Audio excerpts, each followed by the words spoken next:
and sleepers and dreams isn't everything I need when I meet you. The trials and tears would you like from the air if you knew. If only my hands would just reach, then you'd see. Now I know that if you're with me, I can make a bright new path, a new story, a new melody. Playing these notes so vibrantly, we finally found our key. No more days of uncertainty.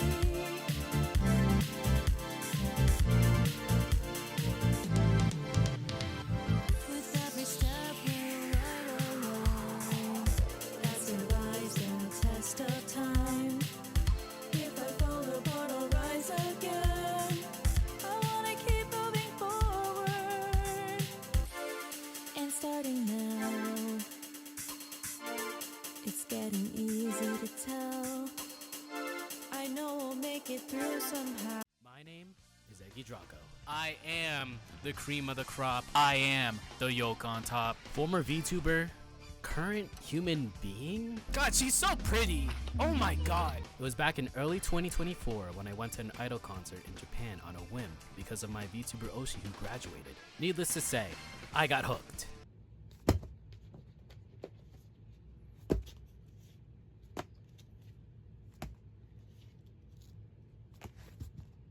I think we like idols. After meeting and talking to 2 English-speaking idols there, I realized every single idol has a story, be it why they chased this dream, their ups and downs, and even their future after all this. And that's what I'm here to do. To learn more about idol culture, listen and talk to idols around the world, be it from Australia to Japan to here in the US, and to give them a platform to tell their story. Every idol has a dream and a story to tell. This is IDOLEYEZ.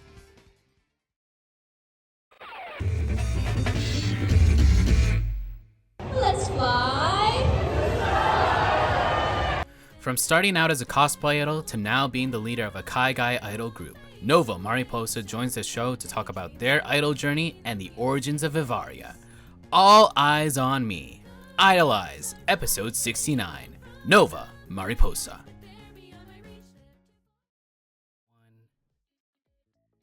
It's gotta load in.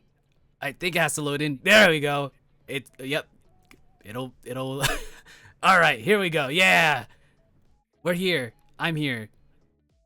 And you know what? Yeah, I am the cream of the crop. I am the yolk on top. This is Mighty Eggy Drago with IDOLEYEZ episode 69 with our guest for tonight. They are the leader of Vivariia. They are a part of the Midwest Kaigai Idol scene.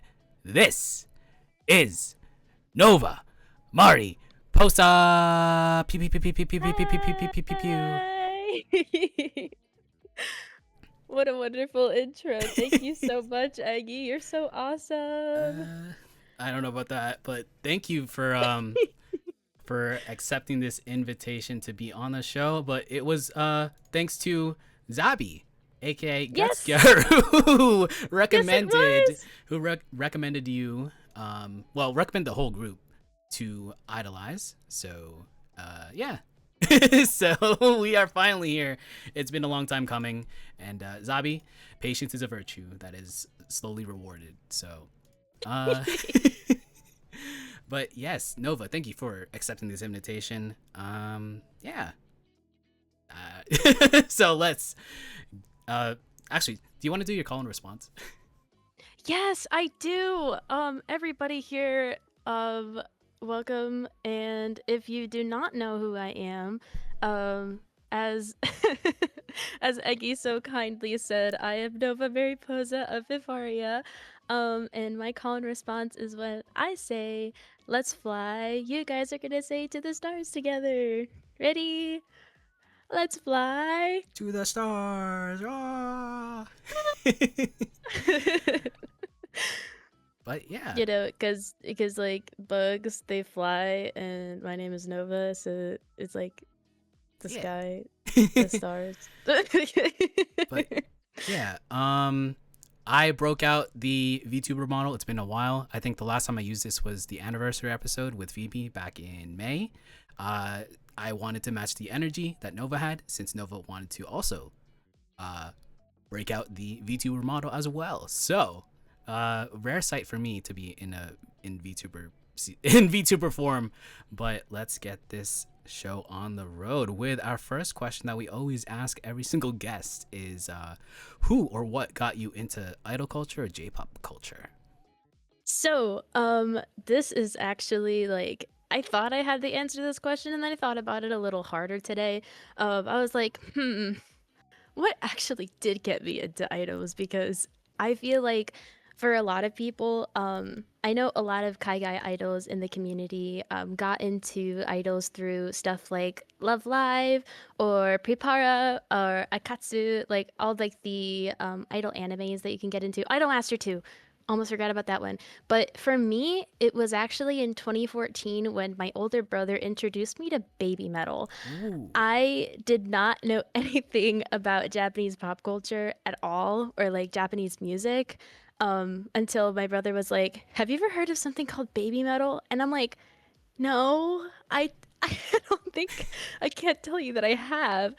And so when 11-year-old me, no, I think it was either 10 or 11-year-old me, listened to Megitsune for the first time, I was like, oh my God. I think my entire life changed from that moment. And then a few years later, I joined an amino with a bunch of my friends. It was actually Melody Starlight that introduced me to Love Live first, through like the mobile game app. She was like, "Ah, this game is so good. Like it's so fun. It has such good music." And I'm like, "Oh, okay." Um, I don't really like know of like rhythm games like that. But and then I had other friends in an amino introduce me to Love Live. I think it was like late 2016 and was like, "Oh, do you guys want to create an idol group together? I think it'd be so fun to do all these dances." And I was like, "Oh, okay." Nobody wanted to be Honoka, so I took the honor of being Honoka. Now she's like my favorite. But I remember asking, what character am I doing? What character am I doing? I didn't know anything. They started talking about the song "Baby Maybe Koi no Button," and I said, "Okay, is my character's name Baby Baby Koi no Button?" which which was not the case. But yeah, so first it was Baby Metal and then Love Live, and then I just saw people at Anime Magic, I think it was 2022. They had a Kaigai Idol festival that had like primarily Kaigai idols that would do like vocal covers or like just like dance covers, and I was like, you can do your own thing. You don't have to cosplay a character to do this stuff. Okay.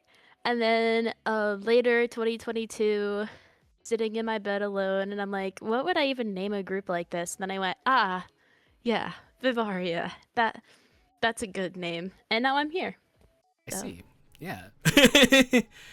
So it was quite a journey. it was baby metal into cosplay idol into, well, baby metal, Love Live, cosplay idol into realizing you could actually be an original Kaigai idol, and now we're here. So I could just do my own thing. so yeah, like taking it back to 2014, I think that was also when I also the first time I listened to baby metal. That is definitely like life changing because like Yeah. I've never heard anything that sounded like that, like combining like idol or J-pop into heavy metal. So that was pretty cool. Yeah, that's baller. Like it was just so baller listening to it. I was like, "Oh my God, this is amazing." But now it sprung something new. So Yeah. So going off on that, do you have like a who would you consider your first Oshi or favorite like character? ooh. Um I think it would have to be Honoka Kosaka. I I don't know what it is about her, but when I watched Love Live for the first time, I was like, "Oh my God, this girl is exactly like me." And then I watched the movie and I was like, "Wow, she's exactly like me." And then I made it my mission, I think like back in like 2019 to have like a bunch of Honoka merch, and so I have like a bag full of Honoka merch. And one of my idol mates in Vivariia, Fraga, was kind enough to get me a Honoka Neso from Japan when she was Oh, studying abroad. So that's one of my cherished possessions. I love Honoka so much. But yeah, there's no character that could really replicate the love that I have for them other than like out of idol media characters. I think I'm just way too attached. So I see. So yeah, like even for me, I guess in contrast or in parallel, like my favorite character in Love Live is Maki, and I have a bunch of Maki merch. Just well, it's like in a bag somewhere because like I don't have any space. But like yeah, when I went to Japan, I made it a mission to just grab as much Maki merch as possible. And since like no one really cares about OG Love Live, that so it's like kind of cheaper. So it's a lot. I think that has to be like my favorite thing about like like being a Muse fan is that all the merch is just so dead cheap It is now. so cheap. Yeah. Yeah. So I can just get as much of it as I can, but Hmm. So I guess wow. So your very first idol activity was being in a cosplay idol group. Do you Mhm. remember like do you remember like your very first performance with that group? uh yes, I do. um so it was actually so before I ran Vivaria, I actually ran a group called Star Eyes Idols, and we were a Love Live cover group. We wanted to branch out, but we just never ended up doing so. Um, but our first performance was us in school uniform, and we were. If you are familiar with the Hyatt Regency O'Hare, which is where like Anime Central is held and like all those other conventions that are over there, it was in the basement of the Hyatt Regency, Oh. and we were in school uniform, and I think we were either playing the music off a phone or a really really bad speaker, and we did a cover of Loneliest Baby. Um, I was trying to find the footage so you could like put it here. I no longer can find that footage. I think like maybe three of our friends showed up. Um, but it was a performance. I've never really done something like that before. Well, that okay, I lied. That was the first one I held. The first performance I ever did as a cosplay idol was a group that I didn't lead. Um, it was my first ever, the one that I talked about for like Amino. Like when I met a bunch of people in Amino, that's when we created a group called Starship. Hmm. And we did a performance with the uniform skirt, a black V-neck, and we did Kaguya. The one And it with the was just fan? a really yes, Yeah. yes. We did really informal panel performance. Um, and it was just not the absolute greatest thing I've ever done. I mean it happens. But it was there. It was that. It was something. Hmm. Well, yeah. Like I mean you got to start somewhere. And sometimes some performances don't go your way and sometimes it's just a performance of all time. So I mean there's The like performance of all time. Oh wait, I forgot to mention something that is super super important is that that panel was at like 9 a.m. oh, yeah, no. Ooh, morning I panels. forgot to mention that. That actually, I shared that performance with a member of Vivaria right now. Indigo Nightshade was actually there with me. She was the Nico of that group. So humble beginnings. uh I guess like going back off of that, um was did you do like any dance classes, vocal lessons prior to being in that cosplay idol group? Um, well, so something that I really have like I'm very proud of this, obviously, but I am actually like Polish American, so I share a lot of like cultures from like Highlander Poland.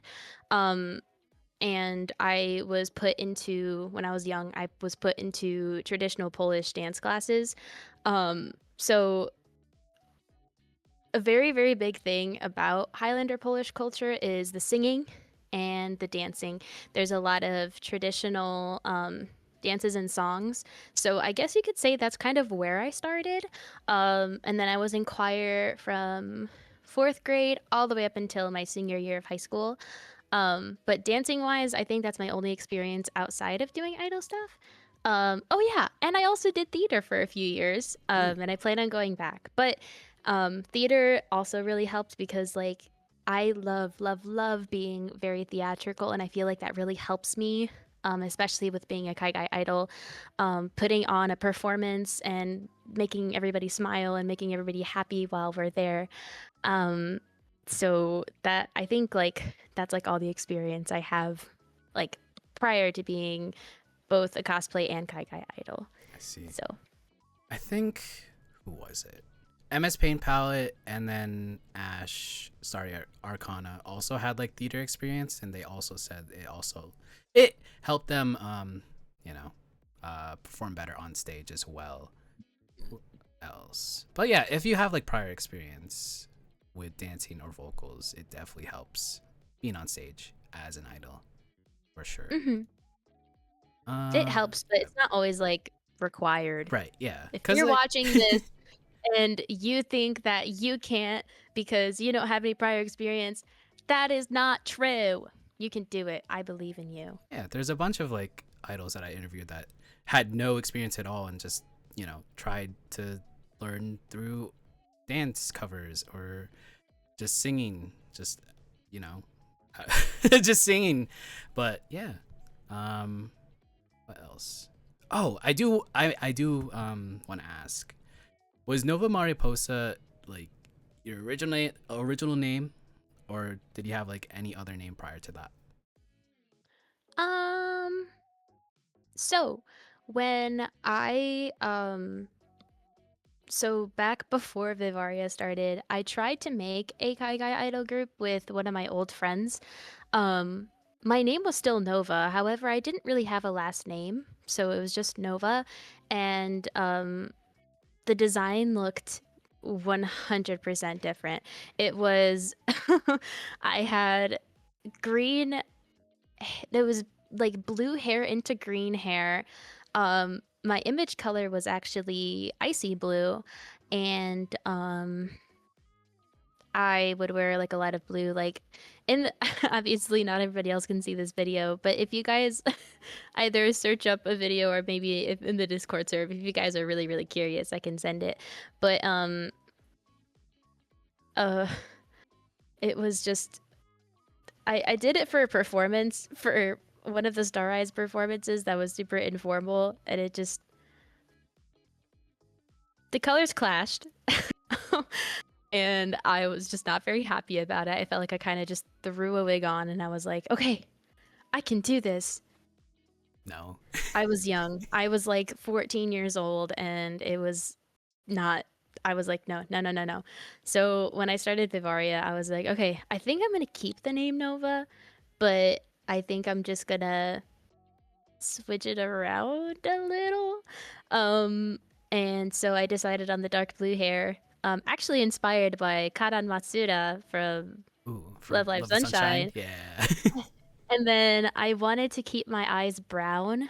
Cause like Nova was supposed to be like me embracing my natural features, and then I went, okay, actually my eyes are gonna be really, really light brown, almost yellow. I think it'd be more interesting that way. So that's how her design kind of came about. But yes, my name has always been Nova, but I wanted to add the Mariposa because I just like butterflies a lot. And I just think that Mariposa is a beautiful, beautiful word for butterfly. So, Yeah. I mean, yay. yeah, I feel like the addition of the last name definitely helps, uh, I guess, differentiate. Because, like, if you're just Nova, I guess it's still fine, but, like, with the last name. I think it's a little bit better. I feel like it's great for branding. Right.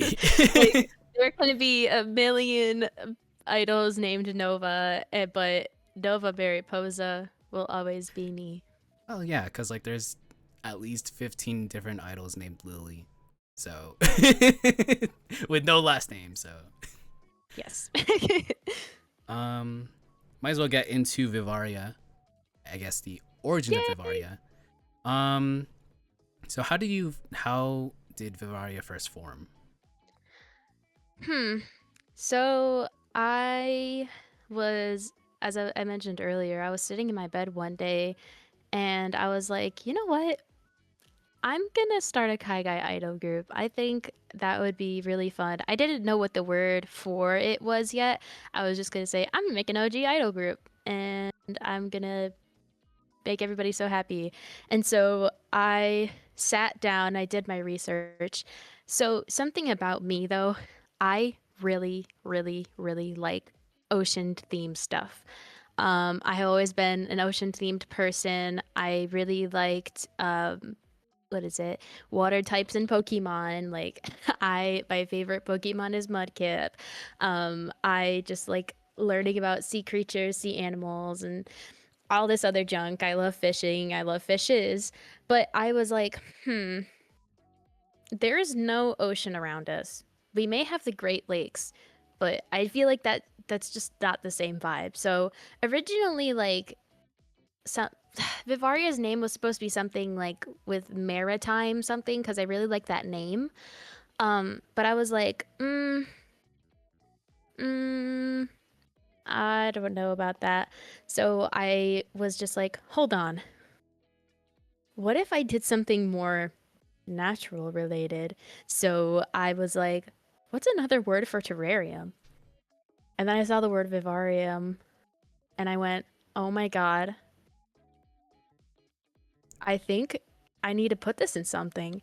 And then, as I am very musically, quote unquote, very musically inclined, the word aria also like was like, oh, I can use that. I can put this, and I can just smash them together. What? So I was like, this is the perfect name. And I started like talking to Melody again because we didn't talk for a while. And then we started talking again around that time. And I was like, I think I'm going to make another idol group. And she was like, are you guys looking for people? Like, are you going to be scouting soon? And I was just like, I don't know how I want this to go yet, but you can be in it. And she was just like, okay. And that's just kind of how it started. And then it just kind of waterfalled So down from there. so it was originally supposed to be like a water type or water themed idol group.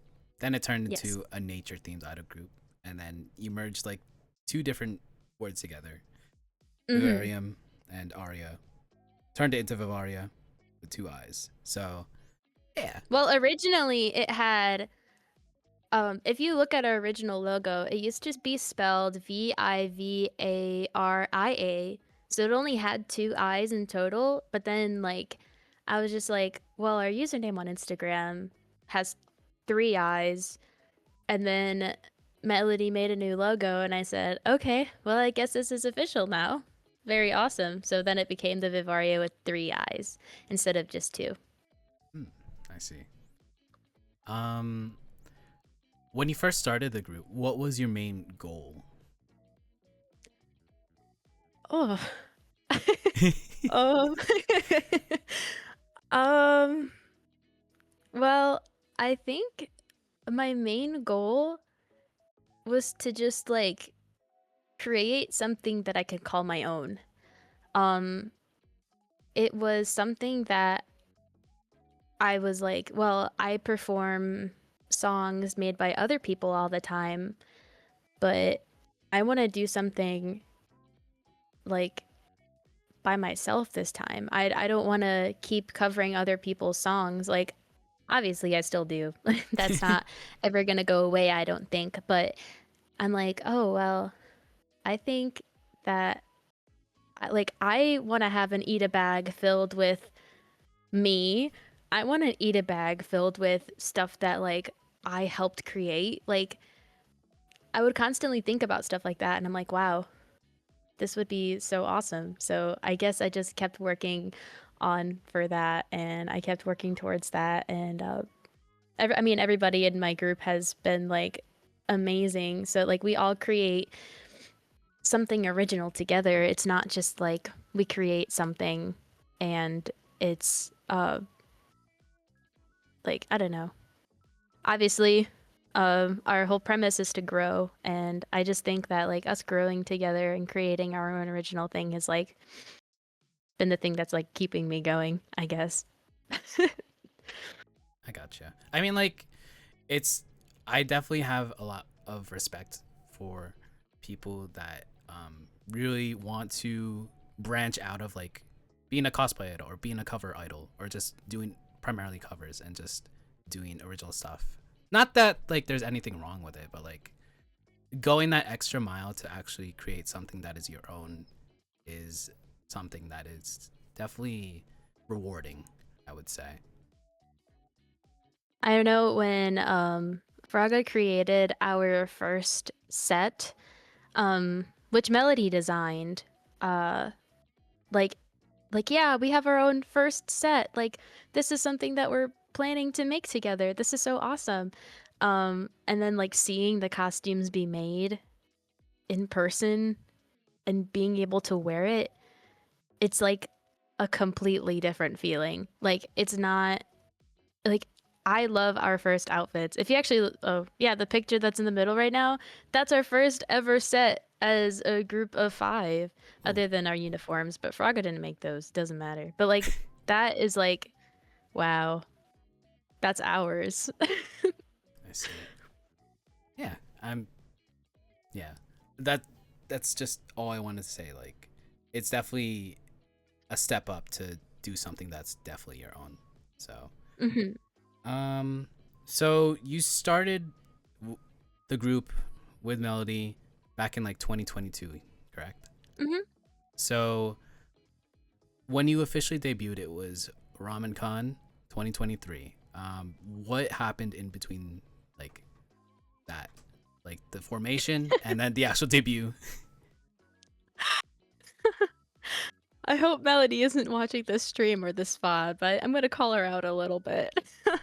um, when we first started Vivariia, Melody just did not know how to text me back. So for the longest time, it would be like, "Hey, Melody, are you trying to do this? Melody, I wrote this. Melody, I designed this. Do you want to do this for our first outfit? Or Melody, um, can you respond to me, please?" And so I'd contact her through different accounts, and I don't know if I texted her on her number, but I did have her number. Um, and so I'm like, okay, well, and she's like, I'm so sorry. I'm so sorry. I didn't, I meant to respond. I thought I did. My bad. Um, and then that whole year up until that point, I would also talk to like our music producer about it. And our music producer was like a dear friend of mine that I've known also since middle school, as well as Melody since middle school. I think I've known them for around the same amount of time now. Um, I would talk to him and I would ask him like questions and stay up until 12 a.m. working on this song so we can lyric over it and then we can choreograph it and stuff. And that was a lengthy process. But the demo of our first song, Monochrome Wing, is so much different than what our singing over Monochrome Wing sounded like. So it took a while to make sure that like we can lyric over it and all that other stuff. But a lot of it was just like kind of chasing Melody around. Melody, respond to me, and then it would be like crickets. I just hear crickets. That's what I would hear. But and then we got to the week of the performance, and Melody got very sick. Oh, It was it got to the point where like her voice was like going away, and she came up to me and went like, Nova, I can't, because we were planning originally to sing the song together on stage at RamenCon, but it didn't uh, it didn't work out because her voice was shot, and she also injured her ankle, I think, the week prior. So when we did the what is it? When we did the choreography for the first time together, like it was like, okay, we can do this, and then the next day, ouch, my ankle, I cannot do it like that. Maybe find another way to do it. And I'm like, yeah, just do this instead. Um, but instead of both of us singing it, I was the only one singing it at RamenCon 2023, which was like, whoa, I've never sung my own song before. This is so weird. Um, but the turnout was great because it was at the first ever Idol Fest that I held on my own. Um, and so it was just surrounded by a bunch of like our friends that supported us because they knew that we were starting this group because we were promoting it since I think March of 2023 that we were going to be doing something at RamenCon. Um, but it was just like it was a great experience, like being surrounded by our friends while we debuted. But then after the Idol Festival, Melody kind of made me cry. Called like shouting me out, being like, "Oh well, thank you to Nova Mariposa for hosting this festival and doing everything that I couldn't." And I was like, "Okay, well, you did not have to make me cry, but but it was awesome. Melody is a great idol mate, and I really appreciate everything she does." Well, it's great that you had like actually a memorable and actually positive first performance. Sometimes people don't have that, so it's very good to have, I guess, a contrasting perspective. But I guess it sounds like it was tough, just doing the vocals on your own compared to having it shared between two people, right? Yes, it was more difficult than I thought it was gonna be. I guess we might as well talk about the very first single, Monochrome Wing. Where did the song title come from? um, it was actually Melody's doing. I don't exactly remember why we named it Monochrome Wing. But the song lyrics I feel like just fit it very well. Um, the whole song is kind of like being about like, oh, I can't really do anything, but I feel like I can fly. I feel like that I didn't really like take a deep dive into the lyrics until like more recently. Um, but like I don't know. I guess it just fits, especially with like the EDM style of the song. And I don't really know. I don't really know. I feel like that's more of a melody question. I gotcha. Maybe in the future. Maybe. Maybe. What else? Oh, other than Monochrome Wing, what were the other songs on your set list? So we have got. You want me to just list all of them? I can Sure. list all of them. Sure. All right. So we have. Oh wait, for the first debut, Very first show, yes. very first show, I think we only did Monochrome Wing. Oh. I mean, like, Oh wait. Oh. Dahlia said something in the chat. The song lyrics are about life being too monochrome to fly and rising above it. So I guess that is a perfect explanation for Monochrome Wing. Sorry, I had to go back really gotcha. quick. I see.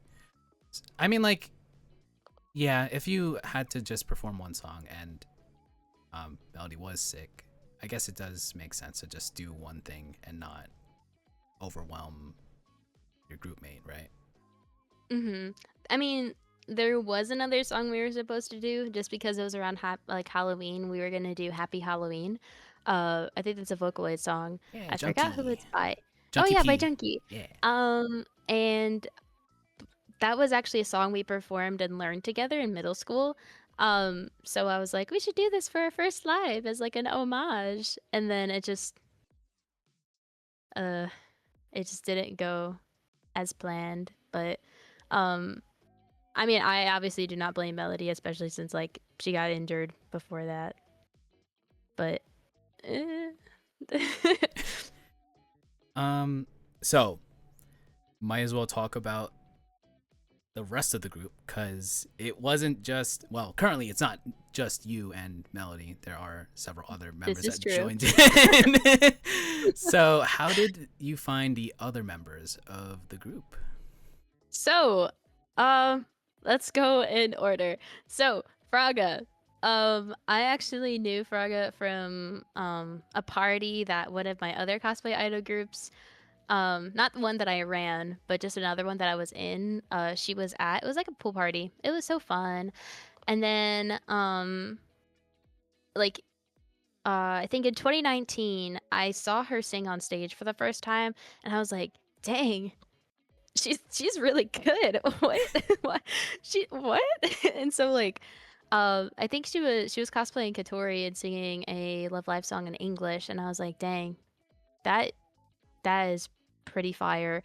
And then eventually a few years later, um I saw her at one of like these like local small college conventions, and I was like, wow, she's singing again. I remember when she did this years ago. And then I go up to her saying, like, would you ever want to sing with me sometime? And she was just like, yeah, we just need to figure out a performance to do that. And I was like, this is true. And then coincidentally, I asked Farga to join Vivariia when she was on her study abroad in Japan. And so I asked her, and she was just like, "Oh, yeah, I could do that." She actually joined before our debut, um, but since like we were already like planning and stuff, and it was just like way too late to add her to Monochrome Wing because she wouldn't have been able to go to RamenCon. The debut was just me and Melody. But yeah, so that was Fraga, and then with both Noelle and Indigo, we scouted them at the same time because we were like, we kind of want a group of 5. A group of 5 sounds really fun. So we scouted Noelle and Indigo, and then we both kind of came up with each of the characters together, and then they've been here ever since. And then Dahlia, I have also known since I was like in middle school, and it was um a trip where my car broke down when I Oh. really realized that Dahlia should be in the group with us. Because that's when we asked Dahlia, like, hey, like, do you want to be like a temporary character that like would fill in sometimes? And they would be like, yes, that would be so fun. I think that'd be awesome. And then on the way to ColossalCon North 2024, my car decided to break down, and I started freaking out, and I was like, oh my god, oh my god. I was just like in agony, and I was crying, and Dolly was like, it's okay. It's okay. I promise you, like, we can get this figured out. Everything will get figured out, kind of calming me down, and I stopped crying, and I was like, do you want to be a permanent member of Vivariia? And then I announced it at Splash Fest 2024 for the first time. I didn't even like fully tell the rest of the group that I was officially adding her as a 6th member. But I said on stage, I said, I have a surprise for all of you guys on stage. And then I said, we are a 6-member Kaigai Idol group instead of saying the usual 5. So that's how like everybody joined. It was pretty nice. It's, I don't know how to describe it. It's like very Love Live, I guess. How you like slowly found people. It was definitely one at a time. Well, to be fair, I did scout Fraga as well, because again, not to egg on my beautiful Melody here, but not having someone to talk to about idol stuff when it was like the only thing that I was focused on, I was like, all right, we need someone who can yap, and I think I know somebody. So that's where I got Fraga, and I said, okay, you sing good, and I want you to be in my group, so be in my group. And now I had a yapper that I could talk to, and then I also had Melody, and we were like the trio, and then we were like, we need more.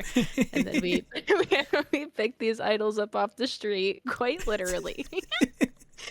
And then we have our wonderful group of 6. Well, yeah. um so with these 6 members, are you planning to add more people, or are you just like locking in this lineup? I would prefer not. Because originally we were pretty set on just having 5 members, and then we have 6 now. I don't think we need any more. I think 6 is our soft spot that we're just gonna sit at. But yeah, so that's probably gonna stay at 6. I see. Because like there's some groups that really want to slowly add more people, so yeah. I think we've slowly added ours throughout the 2 years. So with 6 members in the group, does every member have a role they contribute to said group? Yes, I think all of us have a very very good position within our group. So I do like our convention managing. I host the events that we are a part of. Not all of the events that we're a part of. There's some events that we're not a part of that I don't know, message out for, something like that. I do some managing and stuff like that. Fraga makes all of our costumes and does all of our business relations. So like all of our merchandise, all of our tables, all of our selling inquiries. We have sorry, I'm like thinking. How did I skip over Melody? Melody does our songwriting, our lyricking, and like helps out with like designing merchandise. And then we have Noelle. Oh wait, I also choreograph, and Noelle also choreographs. And then Indigo, like as of right now, she's like our all-rounder, but like we want to find a position for her to do something, just because like she always has like these like really bright ideas. And she also writes some songs for us, but we just can't really make a background track for it because we just don't have like the resources to do that, I guess. So she's like also somewhat one of our lyricists, and also helps with like, oh, like this might look better. This might look better. So like she helps us out with like all of like her opinions on stuff, which is awesome because we always need another mind on everything that we have. And then we have Dahlia, who can't necessarily think of like exactly what she writes our story, and she also helps us out if we have any issues. I know she does more. I just like can't think of it off the top of my head. I didn't write all of this down. I feel like I'm missing a bunch of other stuff too.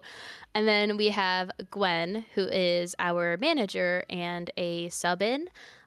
She's not like an official like idol member of Vivariia. Oh yeah, Dahlia also helps out with like the convention, like reaching out, like contacting people. Everybody in the chat's making fun of me. Guys, enough. Like, I can see all your messages. Sorry. So yeah, Gwen is a sub-in. I think she has a strong preference to not sing. So she primarily does like dances if we need it. She's actually going to be helping us at our next live. But we appreciate all the help she does. She also does our tech at our shows if we don't have anybody doing our tech, which is absolutely fantastic because it is something when you have to start your own audio off stage and then come back, get back on stage instead of like also just trying to find people. We were like, guys, please don't go away. I just need to start my music and then I can perform again. But yeah, those are like the roles of the group right now, I would say. I mean, it's good that like everyone actually has something to contribute to said group, and it's good that like it's, I guess, all the responsibilities are split kind of even. You did say like you were the choreographer for the group, right? Me and Noelle, yeah. All right. So how I had Juke on last week, and they were primarily an odorite and choreographer. But I want to ask you, like, how do you choreograph for 6 different members for a song? So primarily our choreographing is done when we're all like together.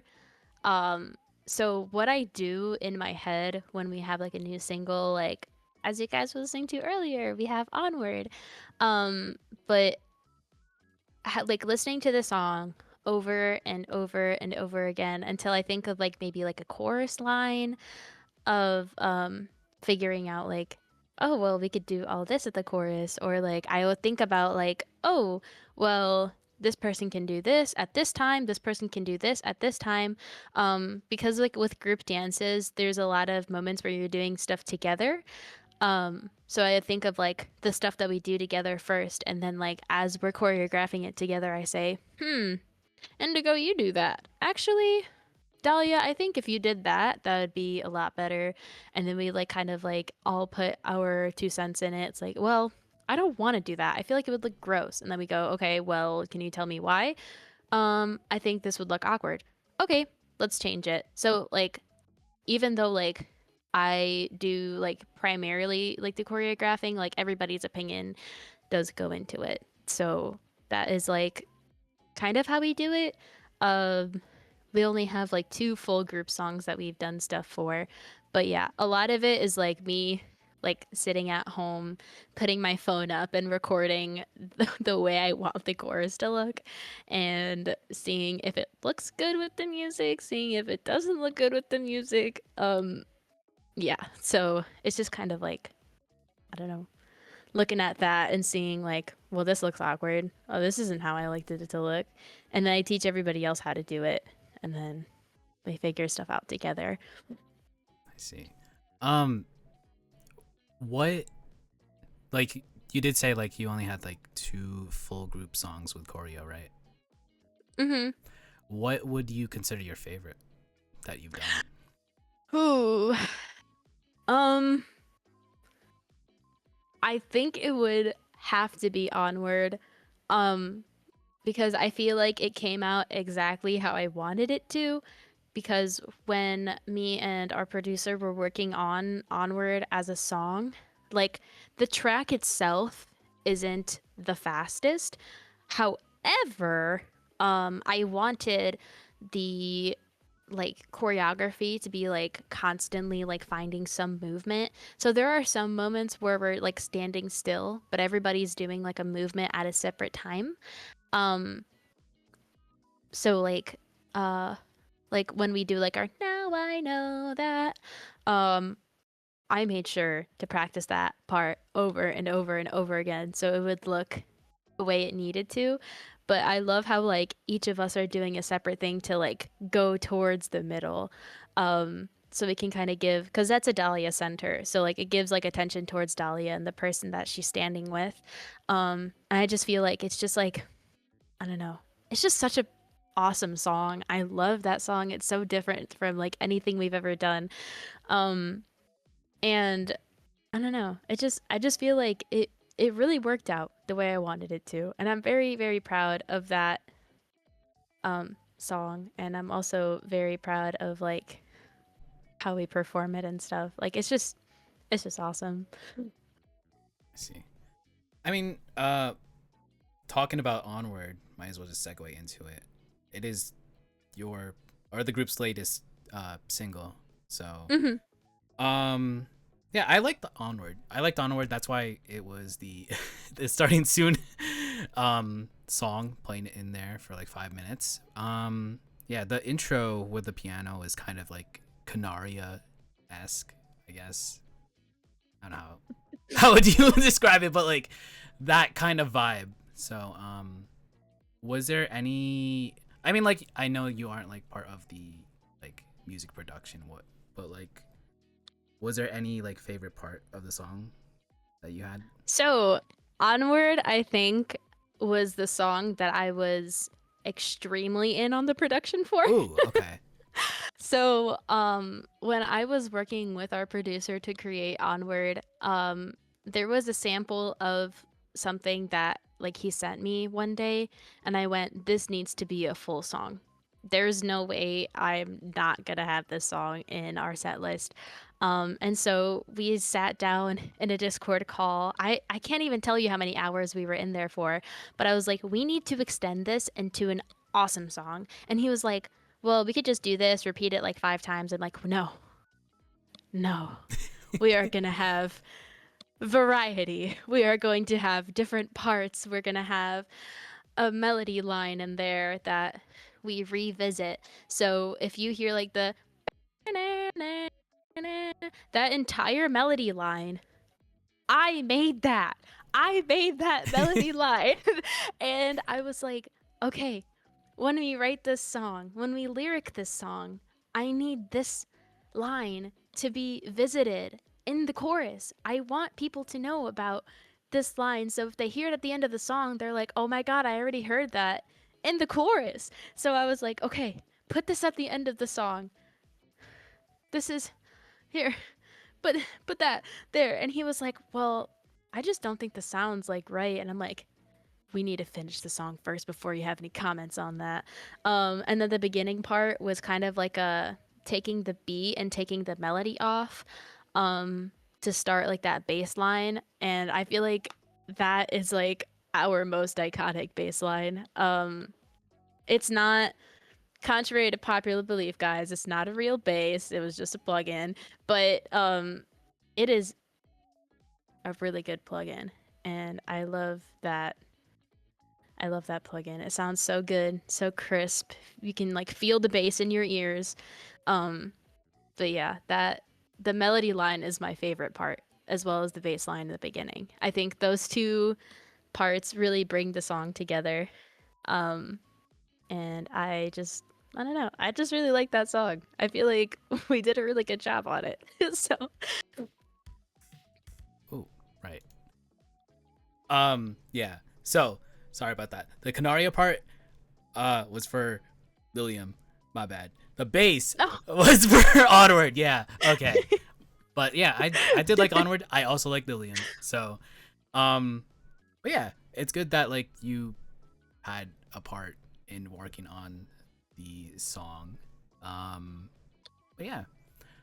Well, I will say that Lilium was all of Melody's expertise. She wrote that song and like composed it, and that like the second I listened to it, I went, "This has to be my center," and everyone was like, "Okay, awesome," and I went, "Yeah, awesome." That, I feel like that is like the one song we also like make a joke about, because all of us remember where we were when Lilium dropped in the group chat. Um, that's like one of our favorite silly bits to do. Like, "Where were you when Lilium dropped in the group chat?" I was on my way to work. Where were you? But Um. yeah. So with the like the singles dropping, Hmm. currently right now on Spotify there is Onward, Lilium, and Nightlight. You did say like there was I think 8 original tracks that Vivariia has done, or no? I think. Hold on. Let me count them in my head really quick. We have. Hold on. I'm going to open up a new notes app and write all of our songs because I am silly. All right. We got Monochrome, Wing. We got Lilia. We got Nightlight. We got Pure Love Terrarium. We got um Pure Love Terrarium. We got Zero. Gravity. We got To Distant Skies. Distant Skies. And then we got Onward. I don't think I'm missing any. So we have 1, 2, 3, 4, 5, 6. Wait, what? 1, 2, 3, 4, 5, 6, 7. 7? 6 or 7? tracks. Oh. 6, 7. No! No! And then we have a few more that are in the works. Ooh, I see. More original Yes. tracks. I do love Yes. original songs. So. Oh wait, we also had one more, but we are gonna be reworking it a little bit. It's called Lucky Love. We actually debuted that last year at ColossalCon North, but we're gonna fix it a little bit and rework it a little bit, and then that'll be another one of our official tracks. And then we have 3 more in the works, I think. You didn't hear that from me. Do you plan on adding the remaining songs that have been fully finished onto streaming services, or no? Yes. However, we're just waiting to get those tracks back from our producer as of right now. I see. So whenever we get those, surely they will drop. Sabi, don't worry, they'll come out at some point. But yeah, so we have a good amount of songs because a lot of people ask us like when we're gonna be releasing our songs, because people come up to us after like shows if they've never seen us before, asking like, do you guys have songs on Spotify? Do you guys have songs on Apple Music? Like, yes, we do. A very limited selection of them, but yes, we do. Yeah, I can't wait for the remaining tracks to be officially released onto, I guess, Spotify and Apple Music. I mean, like, it's also on YouTube with the performances, but I think it's better with officially on streaming services, so I can at least loop it. So so with a lot of original tracks in your repertoire, do you still like do covers in your set list, or is this primarily all originals? Yes, we do covers in our set list. I think the most recent cover that we did was Kore Kara no Someday from Love Live. We did that because we were like, oh, well, we want to introduce Gwen as one of our like I don't know, like within our community, you know, because she does a lot of stuff to help us. We're like, well, I think you deserve a performance, and that's where we also debuted. I think it was the current set that we are performing with is called Birthday Flower. That's like our really sparkly one made out of sequins. It's called Birthday Flower because they're based off of like, what is it called? The flower is based off of our birthday months. So mine is based off of Carnation and a Snowdrop, and Gwen's is actually based off the same one. So we did Kore Kara no Someday just because it had 7 members, and we were like, well, if we include Gwen in some of our performances, then might have 7 members. So we did that. And then we have, and we did Newly Edgy Idols at Anime Central. And I know that for the people that don't have solos yet in Vivariia, we have them do covers of songs that they really, really enjoy, either from Love Live or any other idol media that they really like. But that's basically it. Yeah. But we do continue planning on doing like covers and stuff in the future because, you know, we all have roots. And my roots are in Love Live, Prepara, and other stuff like that. I actually did a cover of a Prepara song last year at Anime Magic Inked, and it was two. I did 2 covers of Prepara songs last year at Anime Magic Inked. And I still love doing covers. I love doing covers. I want to record covers. So I don't think that's ever something that we're gonna get rid of, ever. Well, yeah. I mean, it's interesting to hear how your set list is, or like consists of, because I was kind of curious if it was just fully originals. But covers are cool too. So I love covers. a cool sword said, "Gotta bust out the YTP MP3 ripper." Yep, true. This is true. You guys can have the Vivariia songs to yourself. Going in general outside of Vivariia, I do want to ask because I'm also curious. What is the Midwest Kaigai Idol scene like? The Midwest Kaigai Idol scene is somewhat small, but it has been growing. For a short while, I took over something called the Midwestern Idol Union. It is no longer under my care. I gave it, I lended the ownership to one of my amazing friends who was more active on there.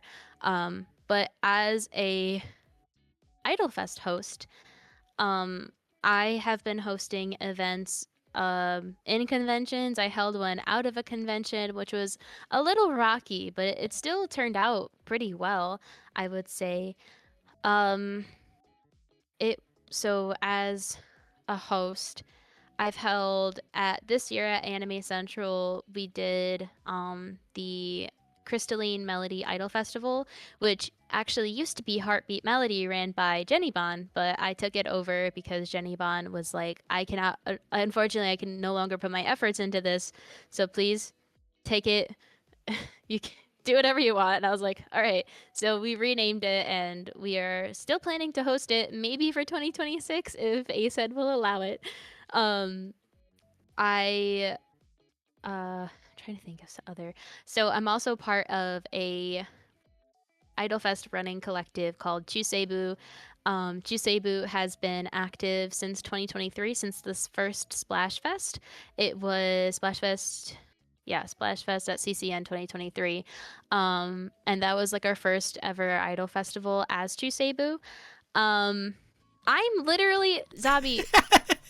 Don't rush me. Don't rush me.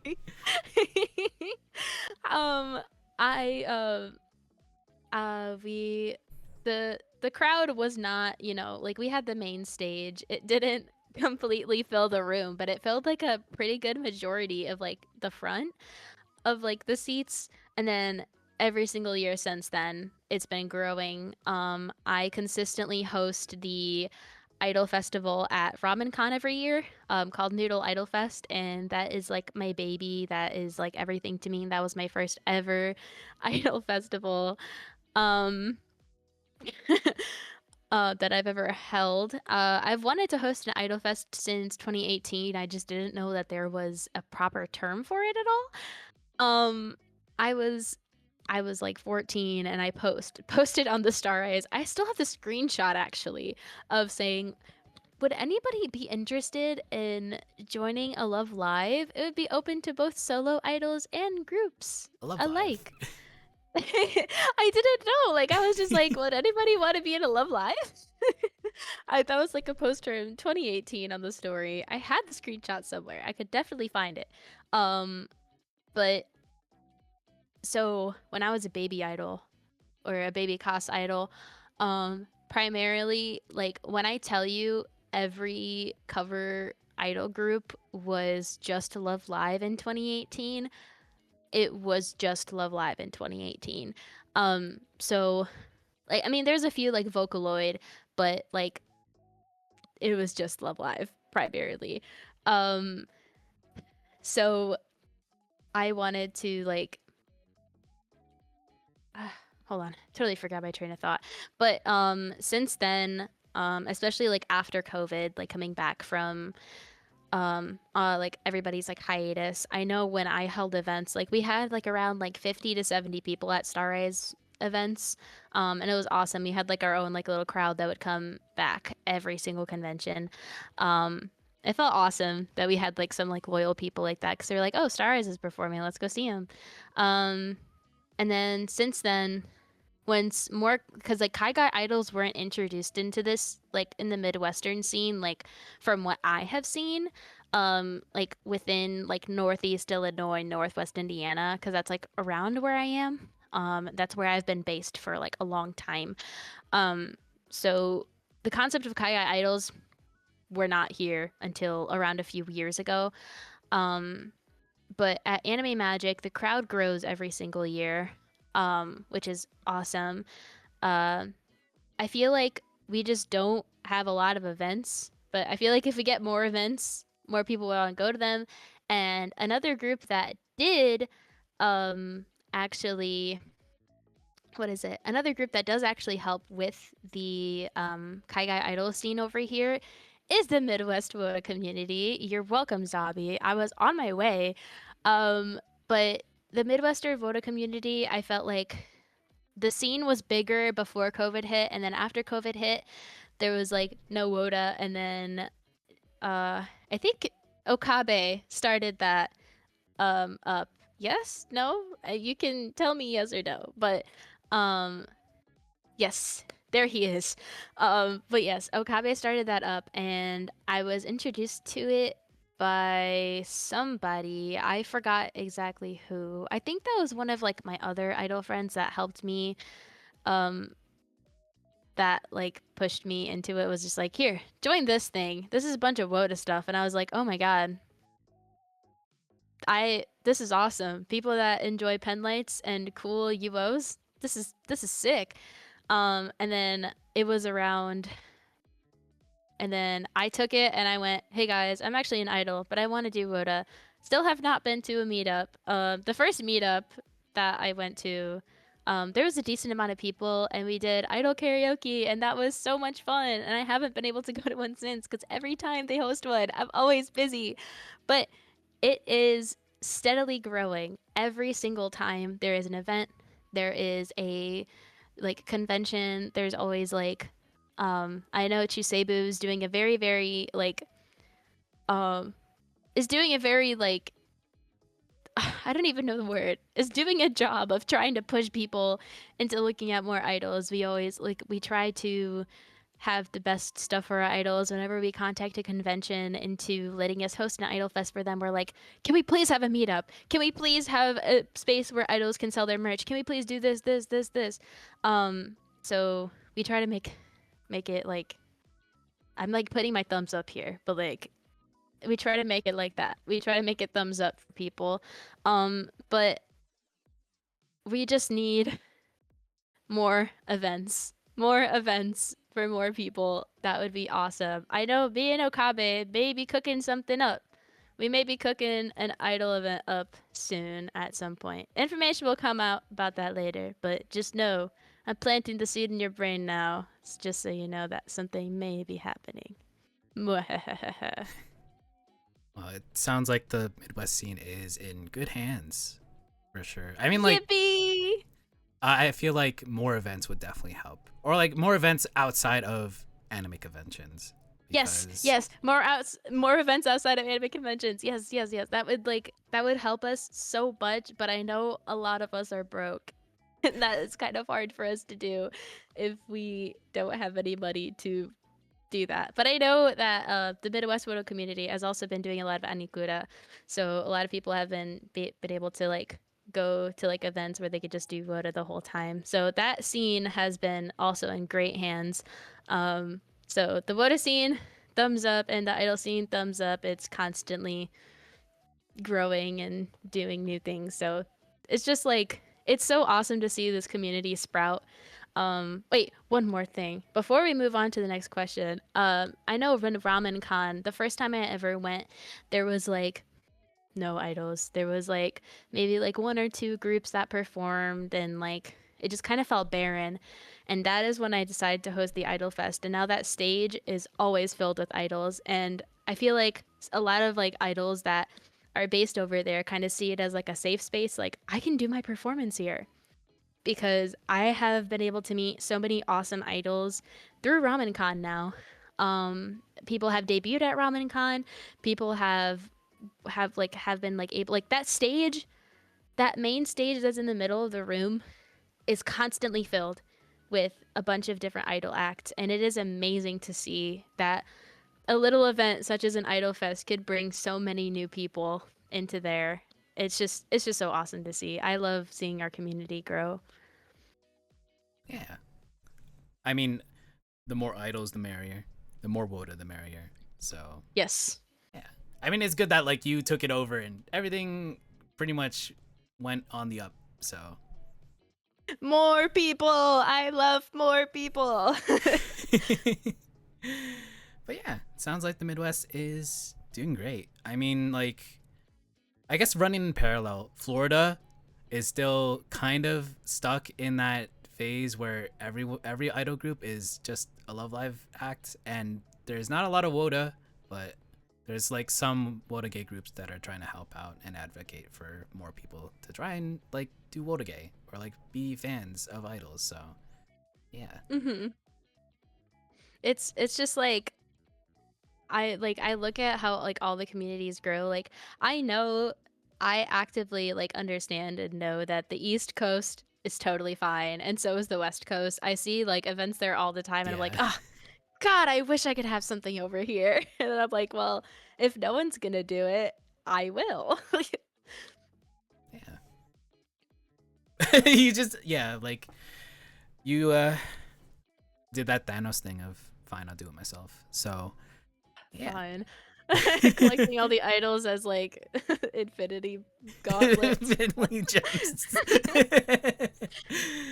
But yeah, Midwest, awesome.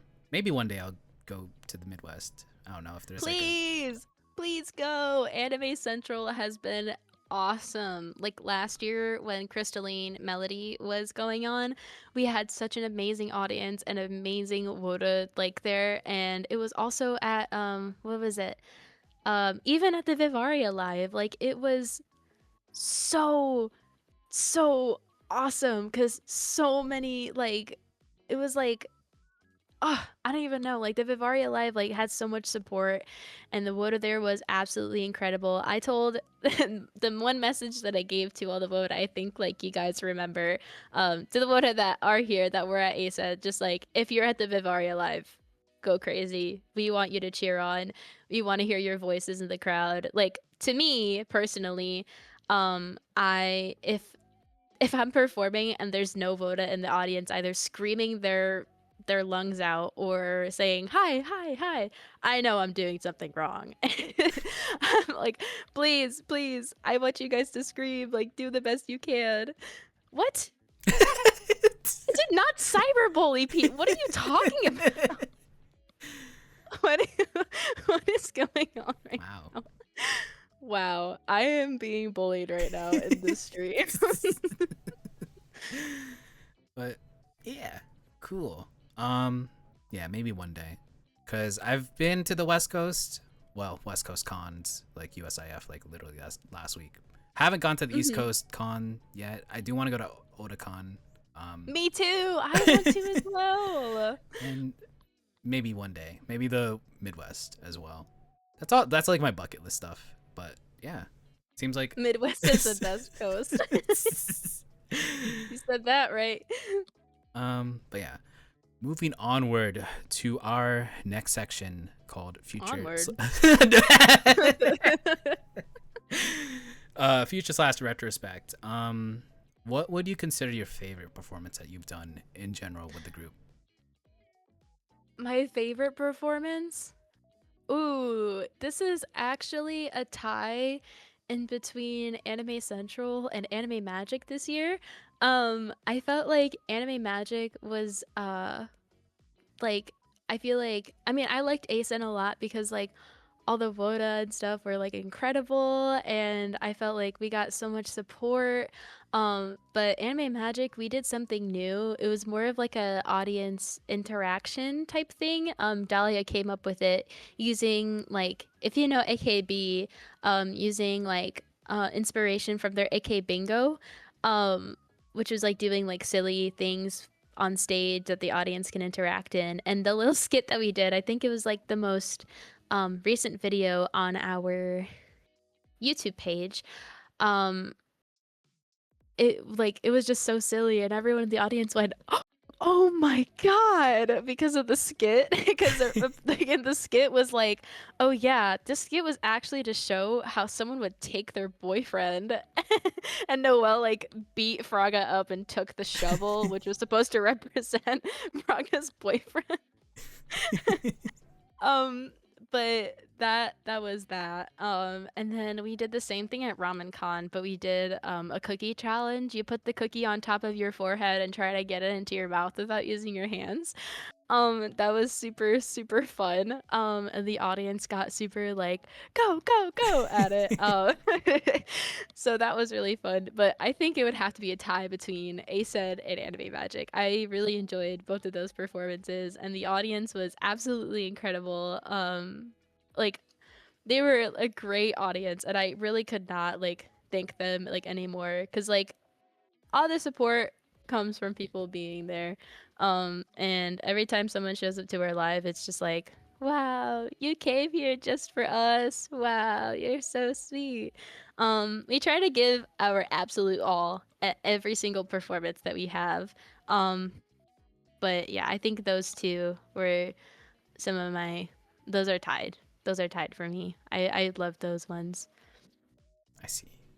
Uh, in contrast to that, what would you consider your toughest performance that you've done? Ugh. Um. Hmm. I would unfortunately have to say Anime Magic Inked 2024. It was just a performance with me, Melody, and Fraga. However, um, I felt like at that convention, we were promised that one thing was gonna happen, and then that thing didn't happen. And the big thing was the drum set. There was a drum set that was on the stage from the night before, because I think our performance was at 11 a.m., which wasn't too late, but wasn't too early, obviously. Um, and we were kindly asking, like, hey, is it okay if like this drum set gets taken off the stage before our performance? And we were told yes, it would be. However, the entire time it stayed on the stage, which gave us like maybe 4 feet of like dancing room. And we performed Lilium, which was our group song, like with the three of us. And it just kind of rubbed me the wrong way. We still tried to put our all in there, but when that happened, it kind of like made us feel a little off. Um, we love Anime Magic. I love Anime Magic. And unfortunately, like I wanted to attend Inked again this year, but unfortunately, it is the same time as ColossalCon North. So, and I already had plans for ColossalCon North. So, unfortunately, I can't go. I'm sure that they would improve it this year.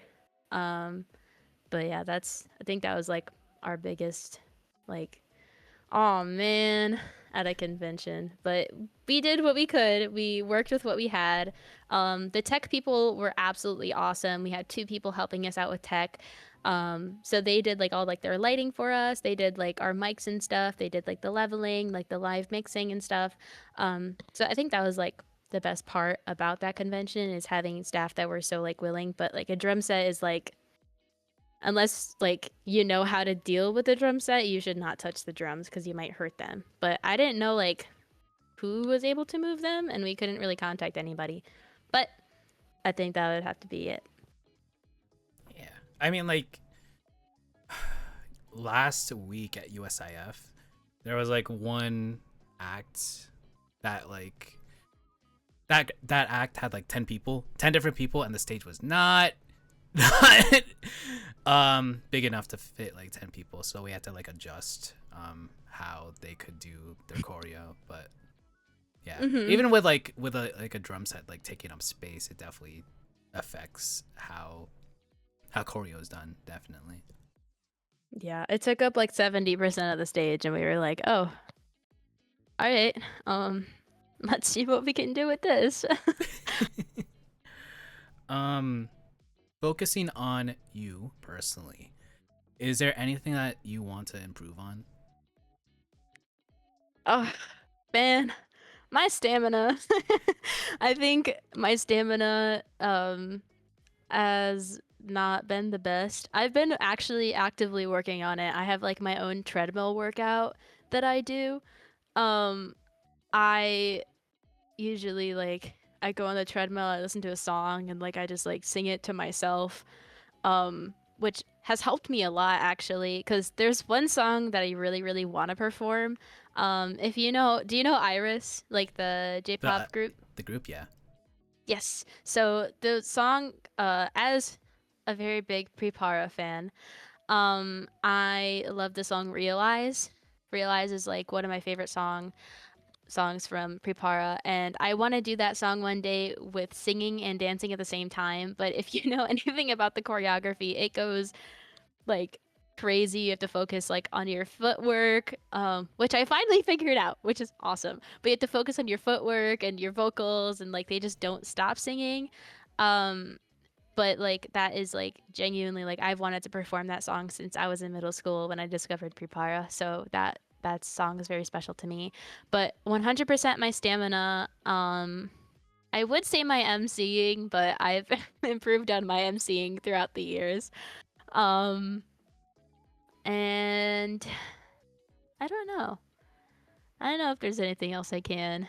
I guess like finding people to help me with the events that I want to do. I guess that could be like a very big improvement. But other than that, yeah, I think my stamina is like the biggest thing that I want to work on. See. Yeah, because like stamina is definitely a necessity when it comes Oh, to tell me about it. performing. But yeah, hopefully you can improve upon that. Let's see. Yeah, might as well. Since we do have a lot of idols that watch this show, be it pre-debut, already debuted, and even like veterans that watch this, do you have any general advice for people that are idols? Um, so for pre-debut, I'm gonna go like in order of like what you told me, but for like pre-debut, if you want to be an idol and you are watching this, I would suggest that like you need to get your mindset in the thing of this is not easy. Being an idol is very difficult work, and it's not like you can just get up onto a stage and like if you just don't like I don't know how to explain it. But like if you like somewhat know the song that you want to do, like I would 100% think about like this is not easy work. Practice is super important. Practice as much as you can. I believe in you. It may be hard at first, but like once you get into the groove of things, like practicing can be fun. If that's something that you're very, very passionate about. But practice, practice, practice. I like, please practice. um, I like anybody when they put their mind to it can be an idol. I know that like if people think that like if you have like a disability you can't, but you 100% can. I believe in you. I know you can. Um I know that there are like idols that use wheelchairs and stuff and like use that in their acts, and that's like genuinely so inspiring, and like you watch that and you're like, wow, they're beautiful and they do everything that they can. As a disabled idol myself, I totally get it. Um, but for current idols, I think I have the same advice. Practice! Practice, practice, practice. There's no other way to improve if you don't put your mind to it. You have to put your, like, you have to put your heart into it. If you want to improve on your vocals, practice your vocals. If you want to improve on your dance, practice dancing. If you want to improve your stage presence, put some plushies in front of you and pretend like they're people. I do that. That's like one of the main ways. Like I work on my crowd work. I look at my big frog squishmallow that I named Grouper and I go, "Oh my gosh, thank you for coming to my show. Thank you. It means so much that you showed up." Um and then I look him in his like lopsided eyes and I said, "Awesome. Now let me show you my next song, Zero Gravity." Um like you need to do embarrassing stuff. I feel like doing embarrassing stuff at home really takes the weight off of like embarrassing yourself like on stage or something. Cause like if you look at your plushies in the eyes and giggle a little bit, get all those giggles out. Wipe them off your shoulder. You can do it. Get on that stage and do exactly what you want to do. Um, and to veteran idols, who have either graduated or have been like in this scene for a very long time. I don't know if like I truly have any advice because like they've been in the scene for a long time. They're probably the ones giving advice to all those new pre-debut idols and those idols now. So I think I would just want to say thank you for paving the way for idols like me, idols like that want to debut. Like thank you for inspiring people to do this type of thing because it's not easy work. You made it look easy, and if you are still an idol and haven't graduated, you continue to make it look easy, but we all know that this is not easy work and it can be very, very difficult. But like watching performances, I know really helps me get my mind together and like looking at idols and like watching like rewatching Love Live for the 100th time. I know that gives me like the motivation I need to continue, and my idol mates always have my back, and I know that they will forever, and I will always have their back as well. Because like I don't know, I just love being an idol. I know it's not always sunshine and rainbows, but it means a lot to me. It really does. And I want this scene to continue, and I want to see it grow as much as it can, which is awesome. Wait, I got a question in the chat. Oh, sea What lion? part of performance do you find the most challenging to practice? Lyrics, vocals, choreo, facial expressions, crowd work. As I mentioned, I don't really like my stamina is not the greatest, so I think that. But facial expression, 100%. I try to smile more when I work out because I feel like if I can pull up a dumbbell up and down while smiling, that's some pretty metal stuff.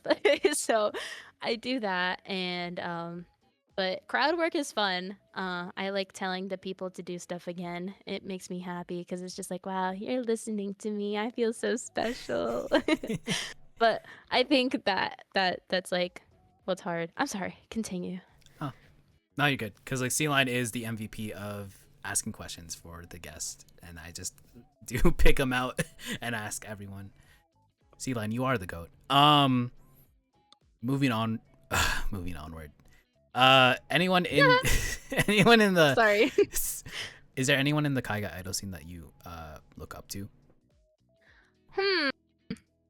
So when I discovered what Kaigai idols were, I was like, oh my god, people can actually make their own music and stuff. This is awesome.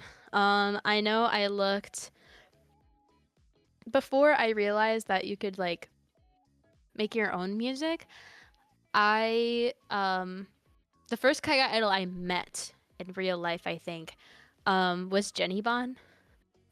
Because she was at the Anime Magic Live, I think 2022.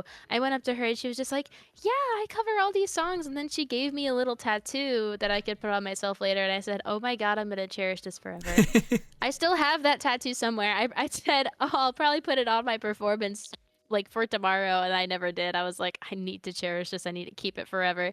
So Jenny Bond was one of the people that I started looking at because I was like, wait, you host idol events? Dude, I want to do that. I want to host idol events. Um, and then I know Michi Project, they do more covers and stuff, but their vocals are just so awesome that I was looking up to them because they are like, wow, wow, this is beautiful. And then I think my current Kaiga idol Kamiyoshi is actually Paida. I had the pleasure of meeting her a few times already, and we got to share some nice moments together. But I like her songs are on like a decent amount of my playlists, and I like how catchy her songs are. I like how different all of her songs are. Like I feel like no two Paida songs are like the same. I like some of like her like older music. As a lot of other people, I discovered her during Future Town. Yeah. And I was like, wow, this song is so cute. She made this song. Wow. And then I think her favorite song of mine is actually a remix of one of her original songs, which was First Contact. The remix of First Contact like has a very special place in my heart, and I really, really like it. It just sounds so good, and I love making my own choreography to it when I'm in my car and all this other stuff. And just like I look up to her, and I think that she's also just like a very, very good person. And I love speaking with her. I love talking to her. I love consuming her content. And I think she's doing a fantastic job with all the stuff that she's doing, Kaigai Idol wise. Yeah. We had Paida on what, 2 months ago? A month ago? Yes. And that was I probably saw. one of my favorite episodes that I've done. So, yeah. Yes, she's an amazing soul. I love her so much. Yeah. I think she's coming to my area. I think this month, so I have to try and see if I can actually go there and actually watch her. So, What? That's awesome. yeah. But yeah, Paida's like really sweet. So, very much She's awesome.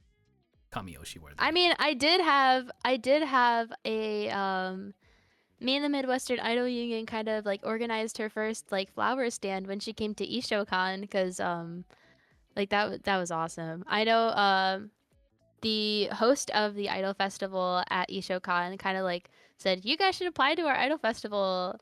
There might be a special guest coming." And I said, "Is it the girl on your shirt?" And she was wearing the ocean and she was wearing the ocean and space like Paida outfit. And I was like, and she was like, "Yeah, it may or may not be." And I said, "Okay." So we applied for the Idol Festival, and me and I think it was the co-owner at the time of the Midwestern Idol Union. Her name is Kat. She's awesome.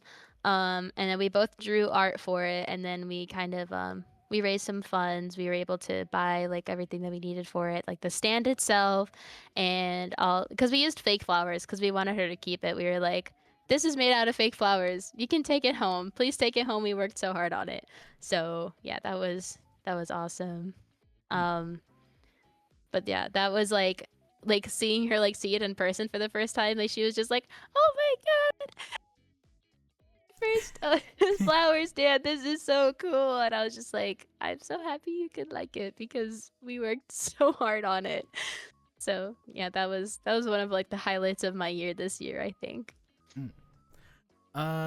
Speaking of this year, we have like 1 month before the year ends, but like, is there any goals you want to check off throughout before the year ends, in general or with the group? Hmm.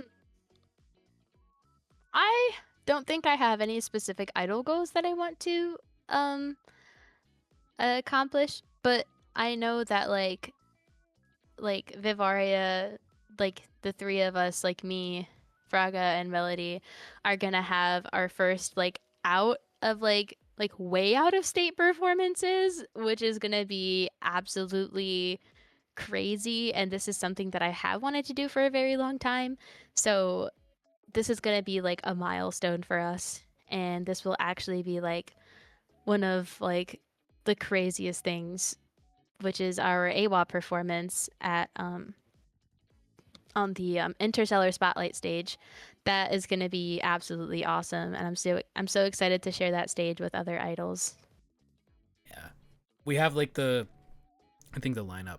It'll pop up in a couple seconds, but it was there. But yeah, It'll be there at some point. but yeah, it's so that's your very first like out of state performance. But like out of state, Out of because state, we've out of state. performed in like we've performed in Wisconsin, and none of us are from Wisconsin, and we've also performed in Michigan, and none of us are from Michigan. So that is like we are traveling out. Like that is like something we just are not familiar as a group. I know that Fraga has done solo performances, especially at Katsukan. Oh, here's the Yeah. lineup. There we are, bottom left. But she's done performances like solo performances at Katsukan, which is like, let's go. But like having more of us go is like something that's never happened before. So that's like I'm freaking out. And we also get to see so many like other idols there because I know Pengy's gonna be there. It was a pleasure working with her for Crystalline Melody last year. And I know Mimi is gonna be there, which was a former, I think it was a former Rezo idol, but now turned into other stuff. And just like I think Phoebe's gonna be there too. Yeah, I Phoebe, think she, yeah. Flair, Moage.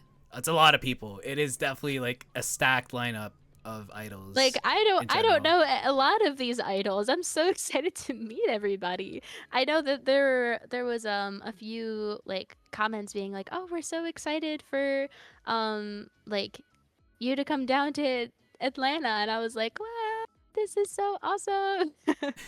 I'm like, this is a community that I've never been to. I've never been to the South. So this is a completely new experience for me as well.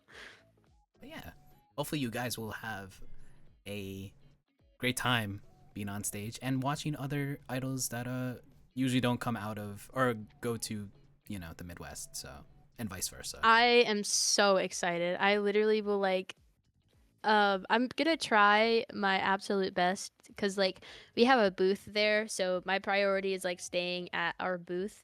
But like I will probably have to go venture out and I want to do some like networking and say hello to all the other idols and be like, "Hello, I'm Nova Mariposa." They'll be like, "Oh, hello, Nova Mariposa. I am blank," and I'll be like, "Oh, hello.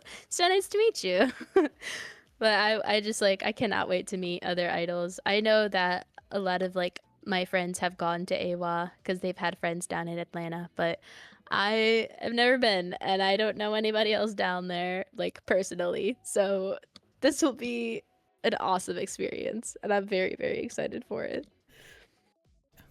Yeah, Awa sounds awesome. I remember like a lot of my friends went to Awa and performed there last year. So cool con. What? That's Uh, awesome. yeah. Moving on. What do you plan on doing after being an idol, and how long do you want to keep at it? Oof. I don't know. Um I don't know when I want to stop, especially since like um more recently I've also, as you can see, I've picked up VTubing as well. So I want to learn more about that culture and stuff like, but as of like graduation and like not being an idol anymore, I don't know when that will be the case.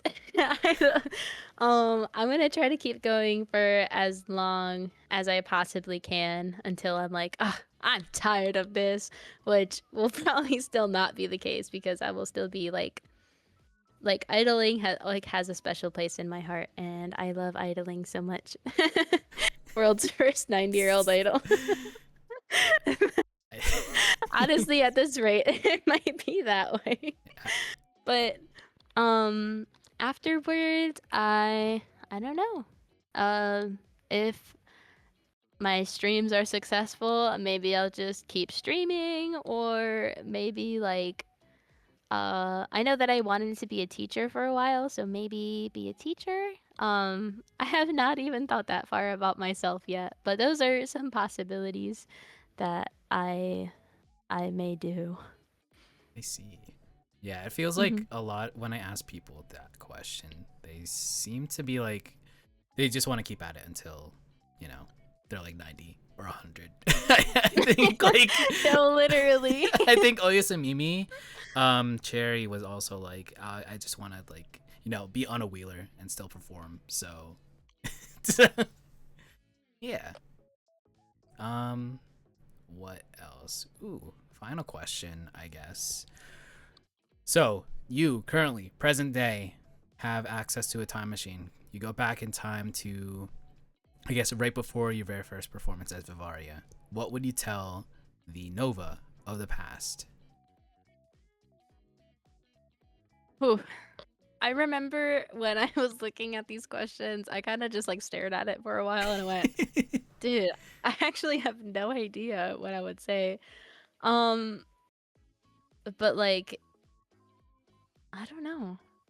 Because I feel like, okay, this is gonna sound like a really weird, like, paradox question, but I think like if I decided to go back in my time machine and tell past Nova about everything that has happened, I feel like past Nova would just try her best to make sure all that happened right then and there instead of trusting the process and letting it grow. So like she would probably be like, "We have to do all this stuff right now because my future self said so." Like, no, girl, calm down. Take it one step at a time. I think you need to take it one step at a time. Um, that girl had a lot of ambition. I will tell you that. The ambition was like through the roof. Um, I think I don't know. Huh. I don't know. Hmm. Do I say I don't know again? Just, trust the process. Just let everything feel like- happen. I feel like yeah, that would probably be it. Like trust the process. Everything will happen when you need it to. Don't rush into anything. You like your dreams now may not add up to what your dreams would be in the future. Just kind of listen to your gut. Go with your gut. You can get through everything that you're going through. And I know you will. Yeah, I think that's it.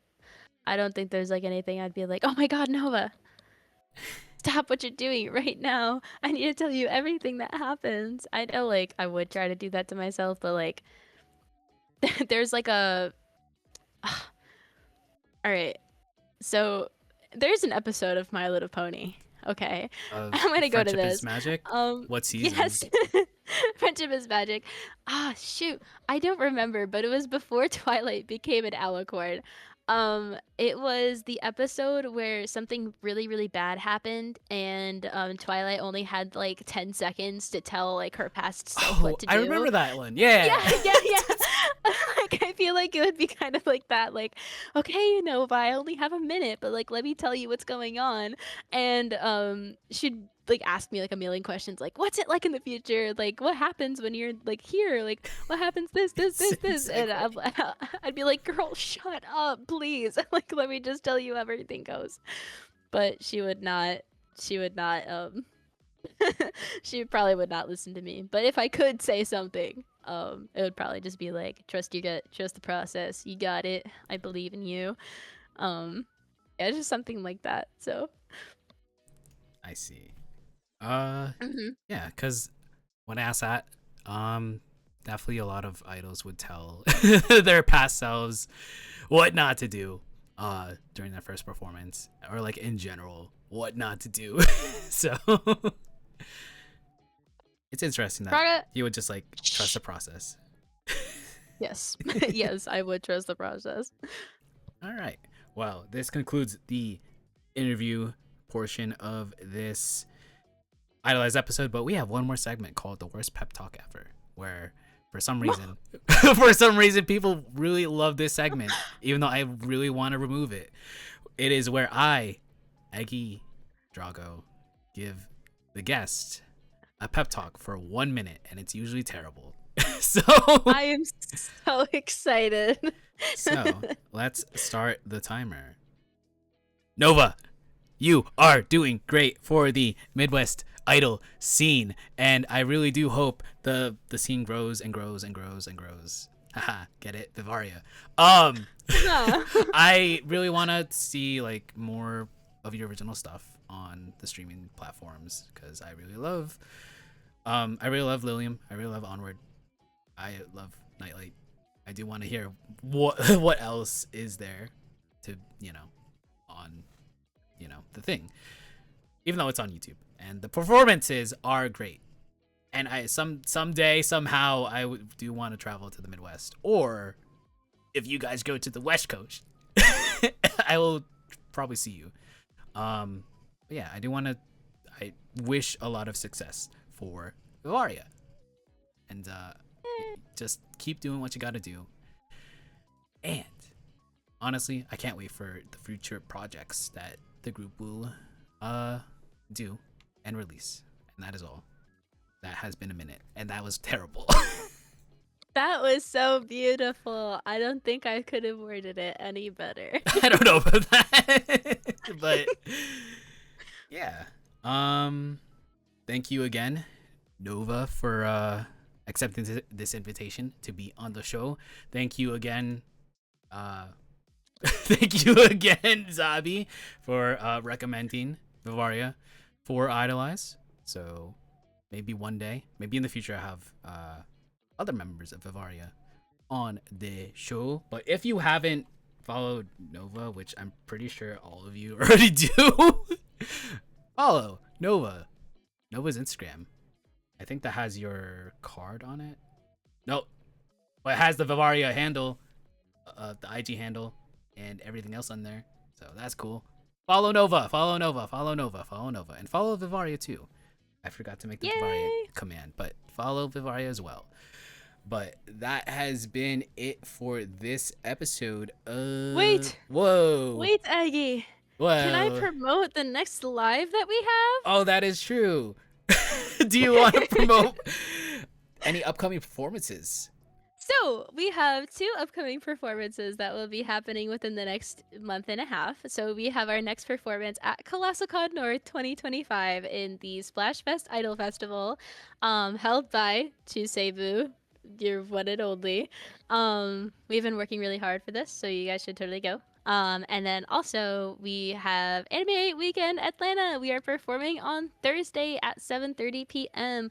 on the not Starlight stage, the Interstellar Spotlight stage. So please go see us, and we will probably also have a booth, which that information will come out later. But yes, come to our performances. Go to AWA. Go to AWA. Go, ClassicCon. go. Yeah. But yeah, that has been it for this episode of Idolize. But next week, I don't know if it's gonna be Friday or Saturday, but Ando will be joining me to talk about US Idol Fest and what happened there, considering we were both staff photographers for the convention, and a lot has happened and a lot to unpack there. But yeah. Follow Vivariia, follow Nova, and that has been it for this episode. Take care, brush your hair, be kind, rewind. We'll be going to the ending screen. Bye bye. Pew pew pew pew pew pew pew pew pew pew pew pew.